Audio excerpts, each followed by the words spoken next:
Chers amis, je suis très heureux de pouvoir vous proposer aujourd'hui un rendez-vous avec une personnalité exceptionnelle, Monsieur Simon Gronowski, à qui le Parlement de la Fédération Wallonie-Bruxelles remet cette année son prix pour la démocratie et pour les droits humains. Monsieur Gronowski, merci infiniment d'avoir accepté cet entretien. Vous êtes un témoin de ce siècle et du siècle dernier, puisque vous êtes ce que l'on appelle un survivant de la Shoah. Vous avez été marqué par le drame de la Deuxième Guerre mondiale, puisque à l'âge de 11 ans, si je ne me trompe, vous êtes arrêté par la Gestapo, emmené avec votre maman au commissariat de l'avenue Louise, et puis avec votre maman, votre grande sœur, vous serez emmené à la caserne d'Aussin, emprisonné pendant 1 mois. À Malines. À Malines. Après quoi, vous êtes envoyé avec votre maman vers Auschwitz, dans un train de la mort. Oui. Et ce qui est assez exceptionnel dans votre destinée, c'est que ce train est attaqué par des résistants et à la faveur de cet arrêt, votre maman, qui est dans le wagon avec vous donne la vie une seconde fois, en quelque sorte, puisqu'elle vous pousse à sortir du wagon, à sauter, ce que vous ferez, tandis qu'elle restera dans ce train et elle sera finalement, comme des millions de Juifs, assassinés à Auschwitz, où votre sœur également sera acheminée, tandis que vous vous retrouvez dans la campagne flamande et où finalement vous parvenez à trouver une aide, à revenir vers Bruxelles et à renaître à la vie. Et j'ai envie de vous demander, M. Gronowski, ce jeune garçon de 11 ans qui a dû être traumatisé, angoissé par ce qui lui arrive, est-ce qu'il vit encore en vous aujourd'hui, 80 ans plus tard? Je pense que j'appartiens... Enfin, le drame fait partie de ma vie depuis l'enfance. Et donc, il est toujours en moi, mais je l'ai surmonté et j'ai trouvé un équilibre et une intégration dans mon pays, en Belgique, et je pense que j'en suis bien sorti. Aujourd'hui, vous apportez votre témoignage dans de nombreuses écoles, vous acceptez cet entretien et je vous en remercie encore, mais il vous a fallu longtemps avant de pouvoir exprimer ce que vous avez vécu. Pendant près de 60 ans, vous n'avez rien dit, si ce n'est à vos proches. Qu'est-ce qui fait qu'à un moment donné, vous avez franchi le pas et que vous avez décidé d'apporter votre témoignage, notamment aux générations futures? Après la fin de la guerre, je me suis retrouvé seul au monde. Et j'ai été d'abord dans une famille d'accueil pendant 2 ans, de braves gens. J'ai été habité ensuite, quand j'avais 16 ans, dans la maison de mes parents, dont j'avais hérité à Etterbeek. Et là, j'ai absolument voulu faire des études. J'ai fait des études, et puis pendant 60 ans, c'était pas un secret. Mes proches amis savaient 2 choses, 2 points. J'ai sauté du train, j'ai perdu ma famille. Ça s'arrêtait là. Et puis, au bout de 60 ans, des personnes ont pris contact avec moi. Notamment, d'abord, un grand démocrate qui était le président du cercle d'histoire locale de la commune de Boort-Meerbeek, la petite ville flamande entre Malines et Louvain. C'est là que 3 jeunes résistants ont arrêté le convoi. Et un écrivain est venu me trouver, un historien et un éditeur. C'était Luc Pire, qui m'a dit, si vous écrivez votre histoire, je vais la publier. Et c'est parce que ces gens-là m'ont poussé à raconter, à rompre le silence et à écrire un livre. Alors, je l'ai fait. Je suis d'une nature obéissante. Donc, mais c'était une douleur pour moi de remuer tous ces événements. Et il y a des pages de mon livre que je n'ose pas lire aujourd'hui, mais je l'ai fait. Ce livre-là ne m'a pas changé, mais il a changé ma vie. Parce que depuis lors, je suis appelé à témoigner un peu partout, devant des jeunes et des moins jeunes, dans des écoles, en Belgique, ailleurs. Et je porte partout un message qui n'est pas de chagrin, mais un message d'espoir et de bonheur. Parce que je dis aux jeunes que la vie est belle, mais que c'est un combat permanent. Et moi, que j'ai dit que j'ai confiance à l'avenir, car moi, je crois en la bonté humaine.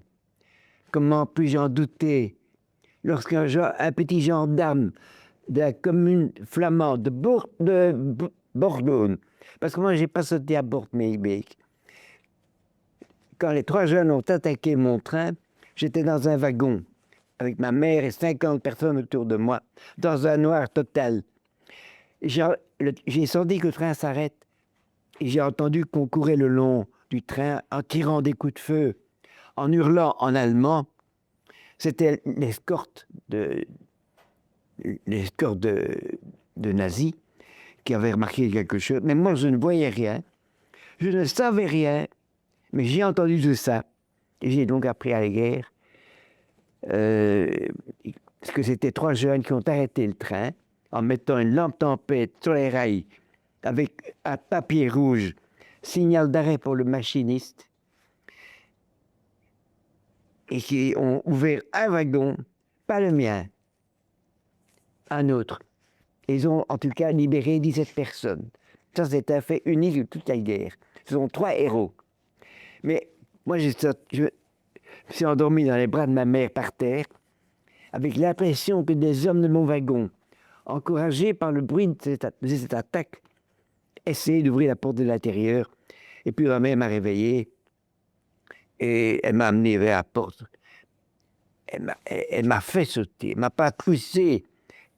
Elle m'a d'abord déposé sur le marchepied, et puis quand le train a ralenti, j'ai sauté. Voilà. Et je dis que ce gendarme est un héros parce que si les nazis avaient su qu'il avait protégé un enfant juif évadé, il aurait fusillé. Et puis les familles catholiques qui m'ont caché jusqu'à la libération pendant 17 mois et qui m'ont traité comme leur enfant ont risqué leur vie aussi. Et c'est pour ça que je dis tout ça. Comment puis-je douter de la bonté humaine quand des gens ont risqué leur vie pour me sauver, ils ne me connaissaient pas. Moi, j'ai confiance en l'homme. C'est ce que vous racontez dans votre dernier livre, Plaidoyer pour la paix. C'est un récit très émouvant, notamment ce que vous venez de raconter. Il y a aussi un autre passage très fort dans votre livre, c'est celui où vous expliquez que vous avez lié une amitié avec le fils d'un nazi qui va vous mettre en contact avec l'un des bourreaux de la caserne d'Ossat, qui, à la fin de sa vie, va vous demander pardon. Oui. Et c'est très émouvant, ce passage où vous racontez que ce pardon, vous l'avez octroyé, face pourtant à ce qui était un peu impardonnable d'une certaine manière. Est-ce que vous pouvez nous dire quel est votre état d'esprit et pourquoi le pardon vous paraît si important dans cette démarche vers la paix? Oui. Moi, j'ai pardonné à Walter Tinel, qui était mon geôlier nazi à la caserne de Sainte-Maline. C'est lui qui m'a, à la pointe de son fusil, conduit dans le wagon de la mort, ainsi que ma mère et ma sœur et beaucoup d'autres gens. Et il a demandé à me voir. Moi, j'ai accepté, ne sachant pas ce qui m'attendait. Mais quand je l'ai vu, il m'a dit qu'il voulait me voir parce qu'il avait appris mon histoire et il voulait me demander pardon. Parce qu'il avait des regrets de ce qu'il avait fait. Il avait dû repentir et me supplier. Il implorait mon pardon. un homme qui paraissait vieux, c'était en 2013, ça, est malade. Et j'ai pardonné pour une seule raison, parce que j'ai eu la conviction qu'il était sincère. Parce qu'un vrai nazi ne va jamais demander pardon à sa victime. Et je ne pardonnerai pas à tous les nazis. Mais celui qui vient me trouver, qui vient demander pardon et qui regrette, qui se repent de son crime, et qui est sincère, il n'avait aucun intérêt matériel à demander pardon 70 ans après la guerre. Il avait un intérêt moral, il voulait soulager sa conscience. Alors non seulement je pouvais pardonner, mais je devais pardonner. Parce que s'il avait refusé, j'aurais maintenu la haine des deux côtés. Et la haine est une maladie que moi, Monsieur le Président, je n'ai jamais eue. J'ai jamais eu de haine, parce que c'est parce que j'ai pas eu de haine aussi que j'ai pardonné. Parce que ceux qui ont de la haine ne sont pas capables. Parce qu'il y a des gens qui n'auraient pas fait comme moi, parce qu'ils ont toujours cette souffrance en eux. Ils ont toujours cette haine. Ils en sont malades. Et moi, je me sens très bien, en règle avec moi-même. J'ai la paix de l'âme. Je me sens vraiment heureux. Je suis heureux. Parce que ma mère m'a donné donc 2 fois la vie quand je suis né et le jour de mon évasion. Et si elle m'a donné la vie, c'est pas pour qu'elle soit un malheur, mais pour qu'elle soit un bonheur.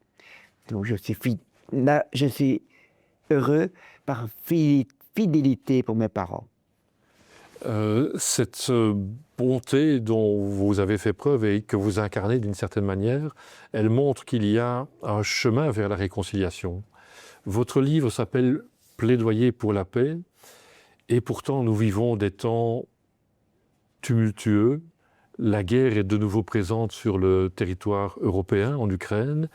Elle ressurgit au Moyen-Orient. C'est pour le moment la guerre en Iran qui s'étend dans la région. Est-ce que votre message pour la paix n'est pas contredit par cette époque que nous vivons? Et est-ce qu'on ne pourrait pas vous considérer comme un idéaliste qui finalement a peu de chances d'être entendu? Ou bien au contraire, est-ce que vous considérez que vous avez raison, envers et contre tout, d'en appeler à la paix? C'est vrai qu'on voit des images à la télévision horribles. Et c'est vrai que j'ai été un peu découragé il y a quelques mois parce que ça devenait vraiment insoutenable. En Ukraine, en Palestine, à Gaza et ailleurs, c'est incroyable enfin ce qui se passe. Eh bien moi je garde ma foi dans l'avenir. L'histoire est telle, n'est-ce pas, qu'elle a des va et des viens, mais c'est le bien qui l'emporte. Malgré, je dis, quand je vais dans une école, je dis aux jeunes, n'oubliez pas que la vie est belle. C'est un combat permanent.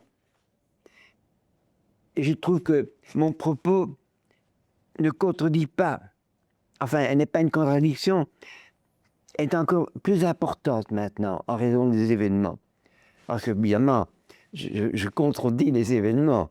Mais je veux dire que j'ai l'impression que mon propos est encore plus utile que normalement, en raison du danger. Je dois mettre les jeunes en garde contre le danger.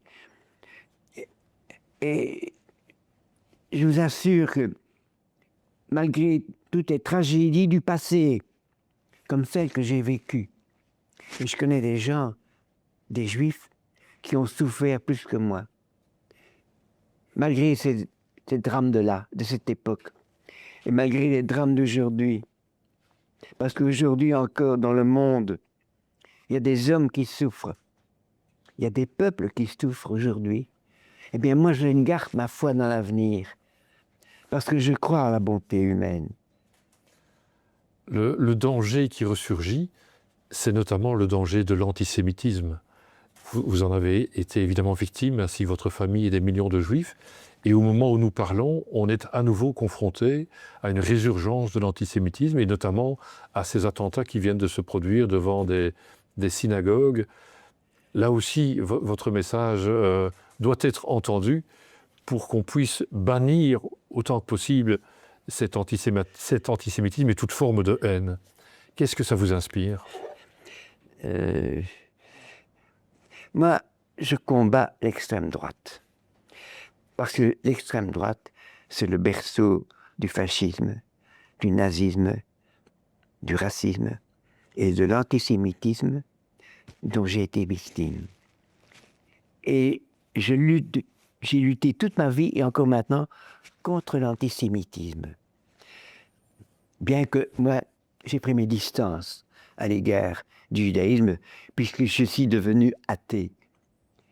Je suis devenu athée parce que moi, me retrouvant tout seul à la Libération, j'avais confiance en Dieu. Je connaissais une prière juive que j'avais apprise et que je disais tout le temps. Et je demandais à Dieu de me rendre ma mère et ma sœur parce que j'avais confiance en Dieu. Totale confiance. Et puis, fin 1946, 2 ans après la Libération, à force de prier en vain, j'ai compris que ma mère ne reviendrait pas, et ma sœur non plus, et qu'elles étaient mortes. J'ai compris ça, et j'ai perdu la foi. Je me suis dit, si Dieu existait, il n'aurait pas permis ça. Aujourd'hui, vous croyez davantage en l'homme qu'en Dieu. Je ne crois pas du tout en Dieu. Je suis athée, mais je respecte les gens qui croient. Et je respecte toutes les religions. Mais alors, tous ceux qui votent pour l'extrême droite, ce ne sont pas tous des fascistes. Il y a des gens qui se trompent, qui sont trompés, ou bien qui sont déçus, et qui essayent autre chose. Et puis, actuellement, il y a une recrudescence de l'antisémitisme. Parce que moi, donc, je suis athée, et disons que ma culture, ma tradition, c'est pas tellement le judaïsme, c'est plutôt la musique et le jazz, n'est-ce pas? Mais si une personne est de religion juive, pratique sa religion, qu'il l'est de naissance, par sa naissance ou par choix, je ne supporte pas qu'on l'embête. Je suis contre ça. Et donc, mais je crois vraiment qu'actuellement, la recrudescence de l'antisémitisme qui augmente maintenant très fort, avec des attentats à gauche et à droite, c'est surtout ce qui se passe au Moyen-Orient. Voilà. C'est ce qui se passe. Parce que, Monsieur le Président, s'il faut me permettre, il y a 3 règles fondamentales. La première est une règle juridique. Je peux le savoir étant avocat. Vous avez travaillé pendant 70 ans au barreau de Bruxelles. C'est-à-dire, Monsieur le Président, c'est que la réponse à l'agression doit être proportionnée. Et je crois que cette condition-là n'est pas remplie actuellement dans certains cas, et notamment au Proche-Orient. Ouais. Deuxième règle absolue, c'est que nous sommes dans un état de droit. Je suis pour le droit. Je suis pour le droit international qu'il faut respecter. Mais je vois qu'actuellement, il y a des gens qui ignorent le droit international. Il y a une 3e règle que je rappelle. C'est la règle du judaïsme qui dit « tu ne tueras point ». Et cette règle, à mon avis, n'est pas respectée. Merci de rappeler le cadre dans lequel à la fois les individus et les États peuvent évoluer pour préserver autant que possible la paix. Vous avez évoqué votre passion pour la musique. Qu'est-ce que la musique vous a apporté ? Vous êtes musicien de jazz, oui. Et au sein de l'hémicycle du Parlement, nous vous inviterons Je vais essayer. Je vais essayer. à faire une performance, à jouer le Écoutez, morceau de musique. Qu'est-ce que ça vous a apporté? Monsieur le Président, je dois vous dire que moi j'adorais ma sœur. Elle avait 7 ans de plus que moi. Et c'était surtout elle qui s'occupait de mon éducation. C'est elle qui m'a fait lire mes premiers livres. Mon premier livre, j'avais 6 ans et demi, elle m'a fait lire Les Malheurs de Sophie, de la comtesse de Ségur. Elle m'a donné le goût de la lecture. Elle s'est prise d'amour pour son petit frère. Et moi, elle a été assassinée 3 jours avant qu'elle ait 19 ans. Moi, j'adorais ma sœur. C'était une grande pianiste aussi, classique, et qui aimait le jazz. Et moi, quand j'étais dans cette famille d'accueil après la guerre pendant 2 ans, en étant tout seul, il y avait un piano chez eux. Et j'ai mis mes doigts sur le piano. Et en pensant à ma sœur, sans avoir appris la musique, et sans lire maintenant encore une partition, je suis devenu pianiste de jazz. Mais petite pianiste, attention, pas un grand pianiste parce que je suis nécessairement limité. Mais enfin, je fais ce que je peux. Et après la guerre, avec la musique, j'ai rencontré des amis. On a fait du jazz à une époque où le jazz était la musique de la jeunesse. C'était l'époque de Saint-Germain-des-Prés avec Jean-Paul Sartre, Juliette Gréco, Boris Vian, Claude. C'était ma vie. Et à Bruxelles aussi. J'étais le premier pianiste de la Rose Noire. Et j'ai joué et je sentais que j'étais entouré d'amis. Alors j'avais été, après la guerre, un petit vagabond. Parce que les nazis ont voulu faire de moi un petit vagabond, un paria, un orphelin. Ils ont voulu m'humilier, j'étais tout seul. Et en faisant des études et en faisant du jazz, ça m'a apporté énormément. Et je peux dire que le jazz, c'était pour moi un facteur d'équilibre et même d'intégration. Et le jazz, j'en ai fait toute ma vie. Et j'ose dire que le jazz m'a sauvé la vie. Enfin, m'a sauvé une vie correcte, enfin. Ça m'a aidé.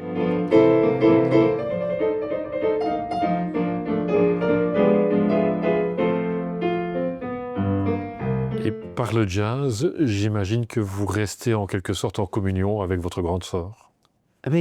Avec votre grande sœur, qui était musicienne. J'imagine que c'est une façon aussi de perpétuer une relation qui a été brutalement interrompue. Monsieur le Président, je pense à mes parents tous les jours et à ma sœur tous les jours. Ils sont dans mon cœur. Quelqu'un a dit un jour, le vrai cimetière des morts est dans le cœur des vivants. Ils sont dans mon cœur, ma sœur aussi. Parfois, il m'est arrivé de dire, c'est dommage qu'elle ne m'écoute pas. Elle aurait été contente de m'entendre quand je joue ça. Enfin, voilà. Les générations qui vous ont précédé sont dans votre cœur, mais aussi les générations qui vous suivent. Vous avez 4 petits-enfants, moi j'en ai 7. Quel est le message que, en bout de course, vous avez envie de délivrer à vos petits-enfants, à nos petits-enfants? Je voudrais que mes enfants soient heureux. Je voudrais ils sont jeunes encore, mais je voudrais que... Pourtant, moi, je suis un peu jeune que pour être arrière-grand-père. Mais quand même, je le souhaite. Parce que pour les enfants, mes 4 petits-fils, j'aurais toujours dit, avoir des enfants, c'est indispensable. Moi, j'adore les bébés, par exemple. Je dirais que moi, j'étais un bébé adoré par ma famille et par ma sœur. Et je crois que cet amour-là m'a donné une force pour toute la vie. Et que c'est ça qui m'a permis, une des raisons que j'ai pu surmonter ce drame et d'arriver au bonheur. Je suis heureux, moi. Je ne viens pas larmoyer, je me sens heureux. J'aime bien de rire aussi. Votre plaidoyer pour la paix, C'est un plaidoyer pour la vie. C'est certainement la vie. Il n'y a que ça. La seule chose qui existe vraiment, c'est la vie. C'est la vie. Parce que, étant athée, donc je rappelle la chose, excusez-moi, je me répète, mais ainsi je sais bien qu'après la mort, c'est le néant. Mais certains pensent qu'il y a une autre vie, mais ça, je respecte ça. Je les envie même. C'est une grâce, une chance de croire ça. Moi, j'y parviens pas. Mais c'est la vie. La paix, la démocratie aussi. La démocratie, c'est que partout, tout le monde a les mêmes droits. C'est ça que je veux. Et au Proche-Orient également. Il faut une solution, là. Et la solution ne peut être que la démocratie. C'est bien la raison pour laquelle le Parlement de la Fédération Wallonie-Bruxelles vous décerne ce prix pour la démocratie et pour les droits humains. Écoutez, pour moi, c'est un honneur et un bonheur. Oui. Mais je pense qu'on ne pouvait pas trouver meilleur lauréat que Je ne sais vous, pas. parce que ce combat pour la paix, pour la démocratie, je ne sais pas. vous l'incarnez. Il y a beaucoup de gens qui le méritent. Et heureusement, beaucoup de gens. Enfin, moi, j'ai la chance d'être remarqué. Ça me rend heureux aussi. Ça fortifie ma foi. Ce titre que vous m'octroyez, que le Parlement, et par conséquent, toute la Wallonie. Moi, je sens qu'à travers tous les députés qui me font cet honneur, mais c'est toute la population, à travers eux, qui m'honore. Mais moi, j'ai deux patries. La première, c'est la Belgique, où je suis né et j'ai toujours habité là. Ma deuxième patrie, Monsieur le Président, c'est Bruxelles. Je suis bruxellois. Je ne suis pas wallon, je ne suis pas flamand, je suis bruxellois. C'est ma ville, c'est mon pays, c'est ma patrie. Comme la Belgique. Et à travers ce prix, ce sont tous les Wallons, tous les Bruxellois, en effet, qui vous adressent un message d'affection, si je peux me permettre, un message de reconnaissance pour le témoignage que vous apportez depuis longtemps à toutes les générations et pour le message d'espoir que vous nous délivrez. En tout cas, moi, Monsieur le Président, en toutes circonstances, et même maintenant, je fais mon possible.